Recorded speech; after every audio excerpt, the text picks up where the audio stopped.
हरे कृष्णा। रमा एकादशी का व्रत कार्तिक मास की एकादशी तिथि को रखा जाता है। जो व्यक्ति एकादशी का व्रत करता है उसे वैकुंठ में स्थान प्राप्त होता है। साथ ही धरती लोक पर जब तक वह रहता है उस पर भगवान विष्णु की विशेष कृपा बनी रहती है। एकादशी का व्रत विधि विधान से करने के साथ ही इसकी कथा का श्रवण जरूर करना चाहिए। तो चलिए पद्म पुराण में वर्णित रमा एकादशी व्रत की कथा का श्रवण करते हैं।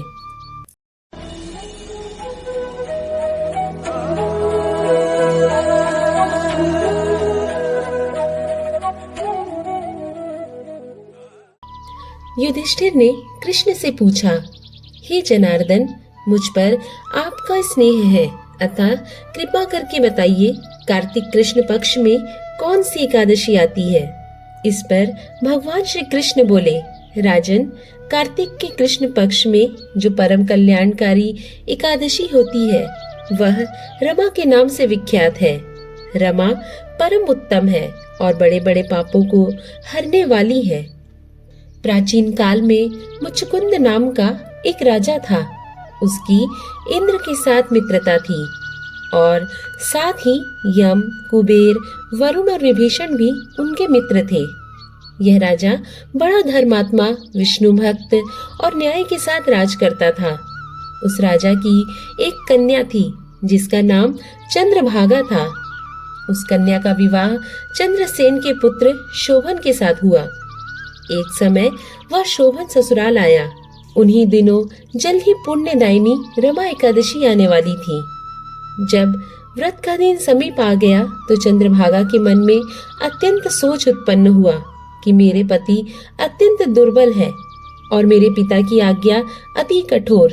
दशमी को राजा ने ढोल बजवाकर सारे राज्य में यह घोषणा करवा दी कि एकादशी को भोजन नहीं करना चाहिए। ढोल की घोषणा सुनते ही शोभन को अत्यंत चिंता हुई और अपनी पत्नी से कहा कि हे प्रिय, अब क्या करना चाहिए? मैं किसी प्रकार भी भूख सहन नहीं कर सकूंगा। ऐसा उपाय बतलाओ कि जिससे मेरे प्राण बच सके, अन्यथा मेरे प्राण अवश्य चले जाएंगे।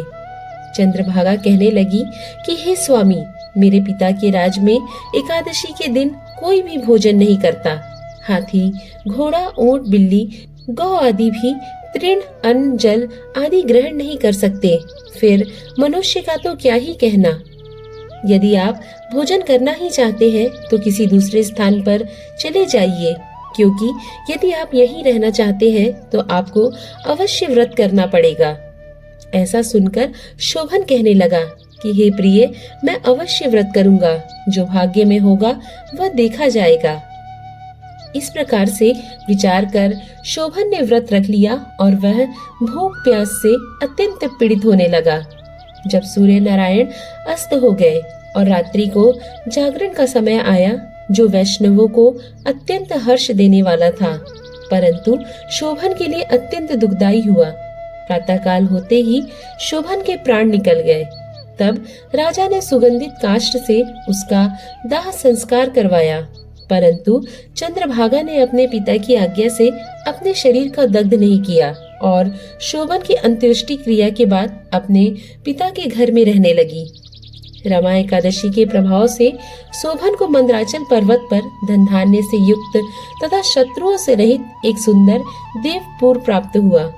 वह अत्यंत सुंदर रत्न और वैदूर्य मणि से जड़ित स्वर्ण के खंभों पर निर्मित अनेक प्रकार की स्फटिक मणियों से सुशोभित भवन में बहुमूल्य वस्त्राभूषण तथा छत्र व चंवर से विभूषित गंधर्व और अप्सराओं से युक्त सिंहासन पर आरूढ़ ऐसा शोभायमान होता था मानो दूसरा इंद्र विराजमान हो। एक समय मुचकुंद नगर में रहने वाले एक सोम शर्मा नामक ब्राह्मण तीर्थ यात्रा करता हुआ घूमता घूमता उधर जा निकला और उसने शोभन को पहचान लिया। यह तो राजा का जमाई शोभन है। उसके निकट गया। शोभन भी उसे पहचान कर अपने आसन से उठकर उसके पास आया और प्रणाम आदि करके कुशल प्रश्न किया। ब्राह्मण ने कहा कि राजा मुचकुंद और आपकी पत्नी कुशल से हैं। नगर में भी सब प्रकार कुशल है, परंतु हे राजन, हमें आश्चर्य हो रहा है। आप अपना वृत्तांत कहिए कि ऐसा सुंदर नगर जो न कभी देखा न सुना आपको कैसे प्राप्त हुआ। तब शोभन बोला कि कार्तिक कृष्ण की रमा एकादशी का व्रत करने से मुझे यह नगर प्राप्त हुआ है, परंतु यह अस्थिर है। यह स्थिर हो जाए ऐसा उपाय कीजिए। ब्राह्मण कहने लगे कि हे राजन, यह स्थिर क्यों नहीं है और कैसे स्थिर हो सकता है, आप बताइए, फिर मैं अवश्य में यह उपाय करूंगा। मेरी इस बात को आप मिथ्या न समझिए। शोभन ने कहा कि मैंने इस व्रत को श्रद्धा रहित होकर किया है, अतः यह सब कुछ अस्थिर है। यदि आप मुचुकुंद की कन्या चंद्रभागा को यह सब वृत्तांत कहें तो यह स्थिर हो सकता है। ऐसा सुनकर उस श्रेष्ठ ब्राह्मण ने अपने नगर लौटकर चंद्रभागा से सब वृत्तांत कह सुनाया। ब्राह्मण के वचन सुनकर चंद्रभागा बड़ी प्रसन्नता से ब्राह्मण से कहने लगी कि हे ब्राह्मण, ये सब बातें आपने प्रत्यक्ष देखी है या स्वप्न की बातें कर रहे हैं। ब्राह्मण कहने लगा कि हे पुत्री, मैंने महावन में तुम्हारे पति को प्रत्यक्ष देखा है, साथ ही किसी से विजय न हो ऐसा देवताओं के नगर के समान उसका नगर भी देखा है। उन्होंने यह भी कहा कि यह स्थिर नहीं है, जिस प्रकार वह स्थिर रह सके सो उपाय करना चाहिए। चंद्रभागा कहने लगी, हे विप्र, तुम मुझे वहां ले चलो।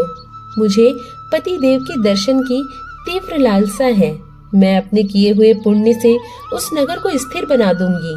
आप ऐसा कार्य कीजिए जिससे उनका और हमारा संयोग हो, क्योंकि वियोगी को मिला देना महान पुण्य है। सोम शर्मा यह बात सुनकर चंद्रभागा को लेकर मंदराचल पर्वत के समीप वामदेव ऋषि के आश्रम पर गया। वामदेव जी ने सारी बात सुनकर वेद मंत्रों के उच्चारण से चंद्रभागा का अभिषेक कर दिया। तब ऋषि के मंत्र के प्रभाव और एकादशी के व्रत से चंद्रभागा का शरीर दिव्य हो गया और वह दिव्य गति को प्राप्त हुई। इसके बाद बड़ी प्रसन्नता के साथ अपने पति के निकट गई। अपनी प्रिय पत्नी को आते देखकर शोभन अति प्रसन्न हुआ और उसे बुलाकर अपनी बाईं तरफ बिठा लिया। चंद्रभागा कहने लगी कि हे प्राणनाथ, आप मेरे पुण्य को ग्रहण कीजिए। अपने पिता के घर जब मैं 8 वर्ष की थी, तब से ही विधि पूर्वक एकादशी के व्रत को श्रद्धा पूर्वक करती आ रही हूँ। इस पुण्य के प्रताप से आपका यह नगर स्थिर हो जाएगा तथा समस्त कर्मों से युक्त होकर प्रलय के अंत तक रहेगा। इस प्रकार चंद्रभागा ने दिव्य आभूषणों और वस्त्रों से सुसज्जित होकर अपने पति के साथ आनंद पूर्वक रहने लगी। हे राजन, यह मैंने रमा एकादशी का महात्म कहा है। जो मनुष्य इस व्रत को करते हैं उनके ब्रह्म हत्यादि समस्त पाप नष्ट हो जाते हैं। कृष्ण पक्ष और शुक्ल पक्ष दोनों की एकादशियां समान है। इनमें कोई भेदभाव नहीं है, दोनों समान फल देती है। जो मनुष्य इस महात्मा को पढ़ते और सुनते हैं वे समस्त पापों से छूटकर विष्णु लोक को प्राप्त करते हैं। हरे कृष्णा।